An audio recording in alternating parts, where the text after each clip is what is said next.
I play Emmett Honeycutt, who is the most flamboyant member of our little company.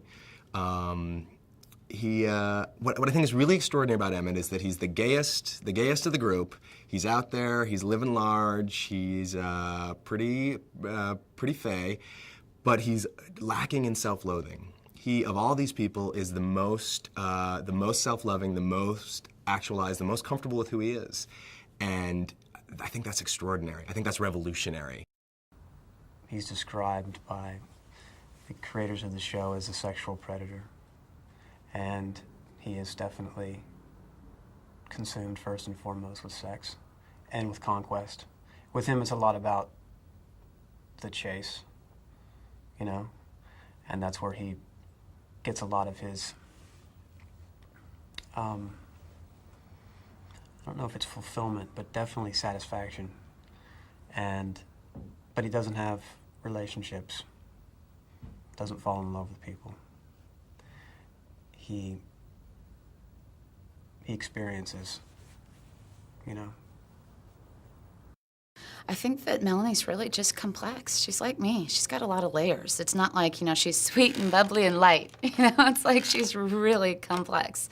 Things, she's tough, and so, you know, everyone who has that sort of toughness about them, it's because they're really sensitive inside, and that's Melanie to me, and that's me to me also. I understand that a lot. So she really loves Lindsay a lot.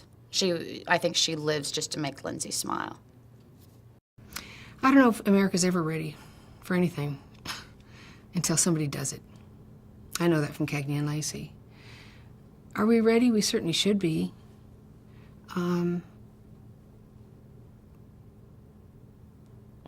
I'd like to say, yeah, we're ready.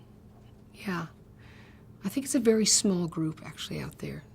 A very small group that's going to be up in arms. Dr. Laura's going to be pissed off, you know, but hey, live with it. I think you're going to hear more from the people who are upset, because that's who you always hear.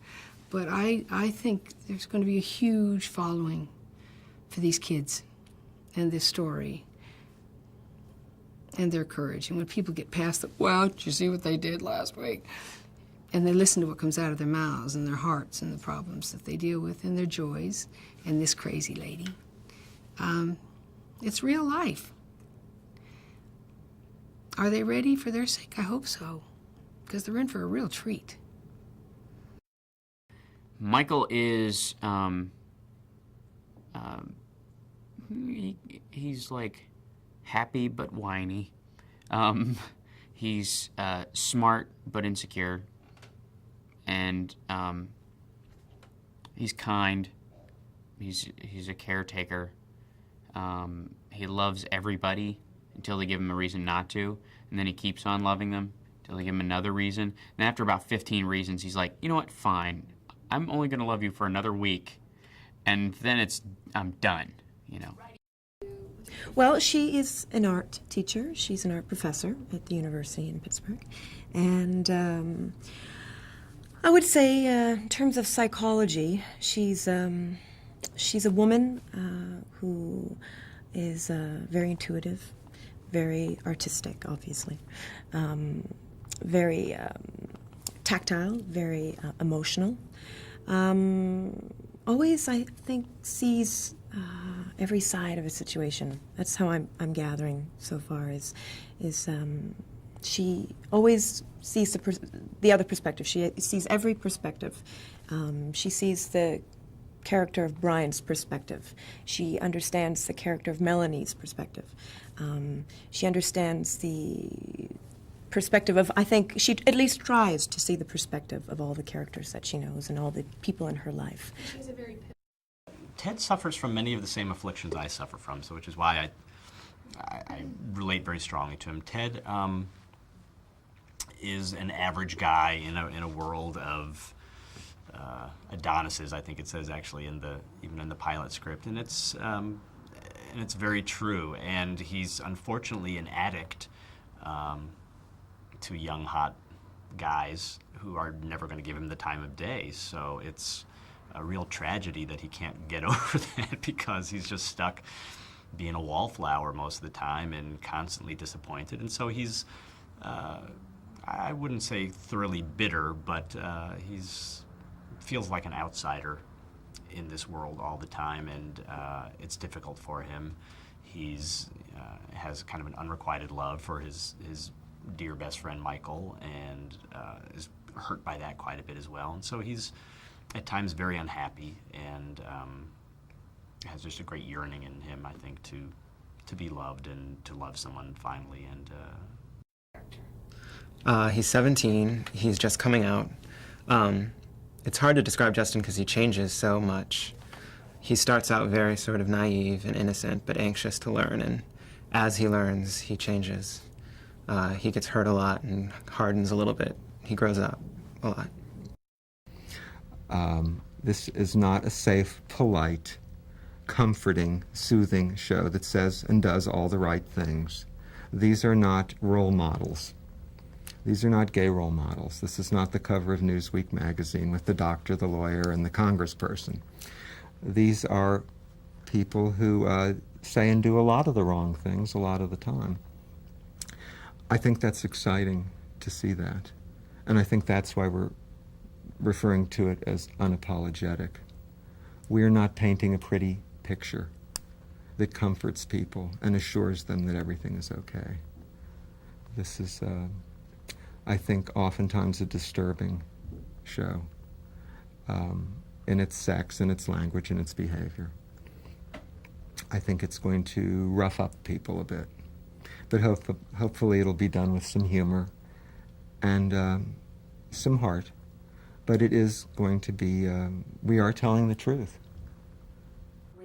Well, I think these are characters, whether they're gay or straight, who are yearning for things, whether it's love, unrequited love, sex, family, children, jobs, friendship. I'm hoping that people will watch this and they will fall in love with the characters. And like any good series, say, we did our last series was Sisters, and people used to say to us, you know, gee, I watched that show and I wish they were my sisters or they were my friends. I'm sure that every good series, and whatever you watch, you say, I wish I worked in that office, I wish I was in that bar, and I hope that people will say, you know, certainly gay people will not have this attitude, but people who hear about this show, who have heard about the show, who probably didn't want to watch the show, who are coming to it with a certain attitude, will watch it and love the characters and say, you know, I really wish they were my friends. I really wish that I was a part of that world. It has problems, but problems in the sense that people do have sex, people do take drugs, people do make mistakes, people are flawed, but it does not make them people that you don't want to be around, you don't want to understand, you don't want to embrace. And I'm hoping that people will embrace them. I think that at the moment, the only show that I'm aware of, though, that is approaching the subject matter the way we are is what we're doing on Showtime with Queer as Folk. I think that we, again, are still not apologetic for the lifestyle. We're not trying to water down how people live. We're trying to say, here's how they live, and it's okay. And not trying to draw any conclusions for anybody, but just to say, here are people, they're all valid, they're the people that we know in life. Everyone seems to have someone in their family who is gay or knows people who are gay, and it really is time to stop trying to put those people in some sort of category. Let's just remember it's people. And hopefully this show is not going to be just about gay people, but just about people in general. And hopefully that's where awareness will come from. It sounds high-flown, but I really hope that what all of us are doing in this experiment of this show is trying to really redefine not what is gay, but how to react to what is gay. And hopefully that's just coming from a place of just humanity and good humanity and acceptance. So that is hopefully a goal of the show. It's not the reason for doing it, but it's as good as any for doing a great quality show that has something to say. We will not preach with this show, but we will certainly expose people to a lifestyle they've never seen before. That hopefully is what makes it exciting television.